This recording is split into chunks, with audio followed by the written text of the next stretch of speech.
The night Mary was born, the wind howled outside the Anderson homestead, rattling the chinking between the logs and slipping through the smallest cracks, turning the warm air inside into a battlefield against the bitter cold.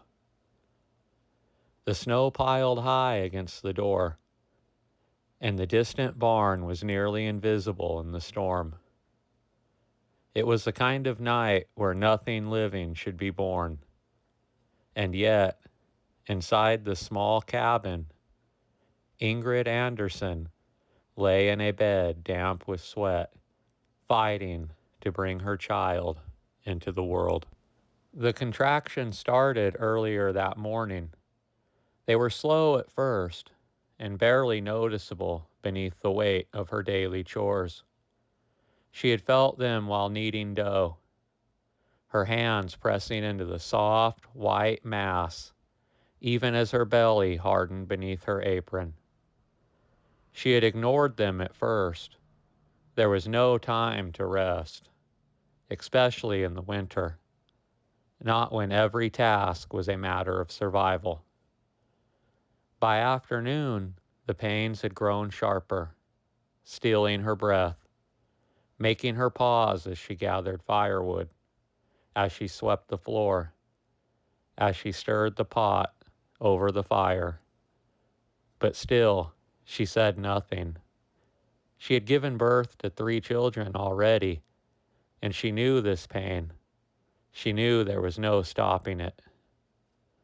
But as dusk fell and the sky turned to a bruised purple, she could no longer hide the way her hands gripped the back of a chair, the way her breath hitched, the way her face twisted when another wave of agony rolled through her body. Eric had noticed then. He always noticed.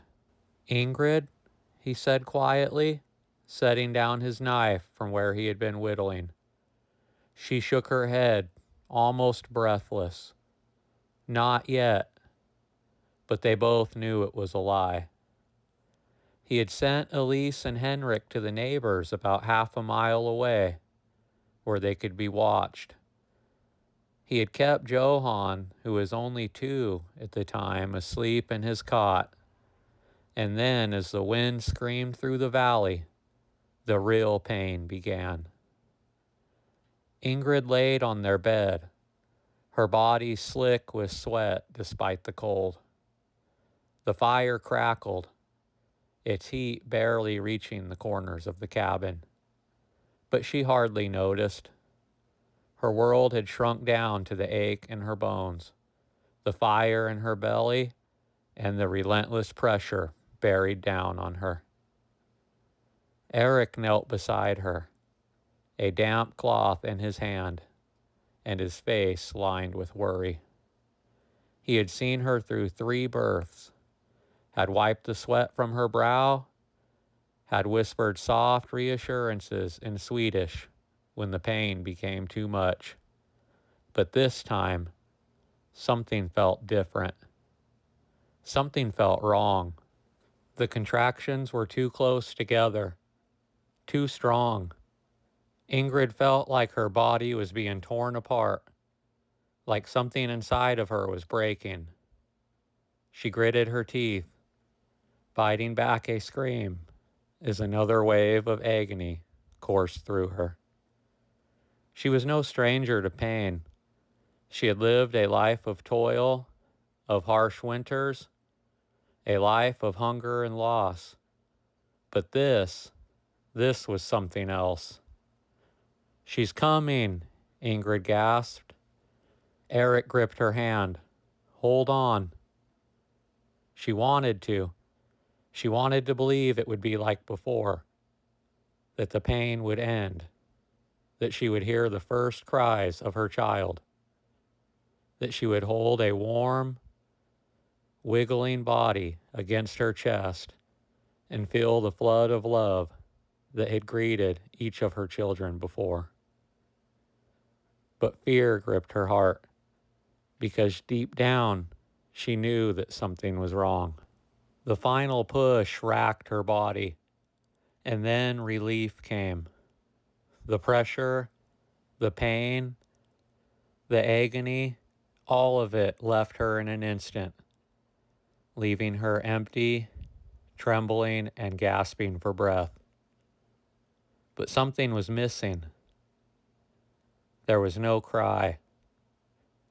Eric was silent, and through the haze of exhaustion, Ingrid lifted her head, her breath ragged. Why? She thought. She saw Eric then, his hands cradling something small, something unmoving. His face, usually strong, weathered, and unshakable, had gone pale.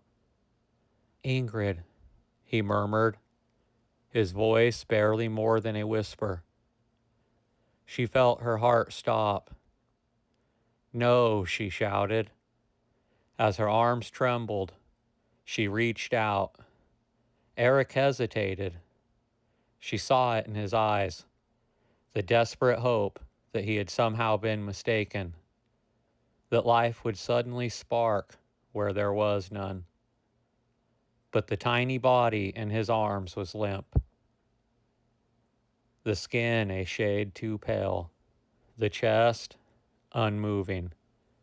No, Ingrid screamed again, her voice breaking. Give her to me, she shouted. Eric swallowed hard but obeyed, placing the tiny bundle in her arms. She was so small. She was a little girl. She was their little baby.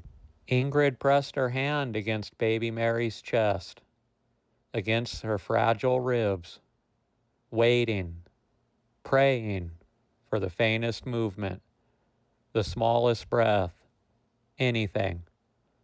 But there was nothing. She wanted to scream, wanted to shake the heavens, to demand why, to rage against whatever cruel fate had stolen her child before she had even taken her first breath. Instead, she rocked her.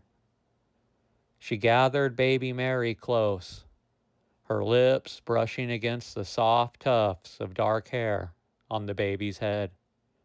She hummed the same soft, broken lullaby she had sung to Elise, Henrik, and Johann when they were babies. The storm outside raged on, almost indifferent to what was going on inside of the little farmhouse. The wind screamed.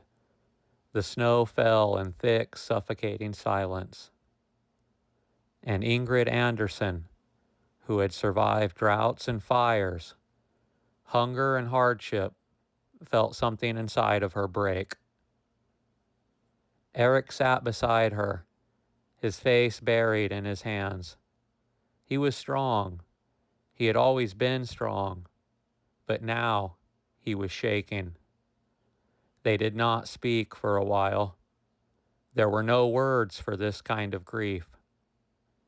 No words for the way a mother's body still ached to nurse a child that would never awake. There were no words for the way Eric's hands, rough and strong, trembled as he built a tiny coffin out of the same wood that had once promised a cradle. There were no words for the hollow emptiness that followed. The night that baby Mary was born was the night Ingrid began to disappear. She had given birth to death itself, and death had settled inside of her, quiet and patient and waiting.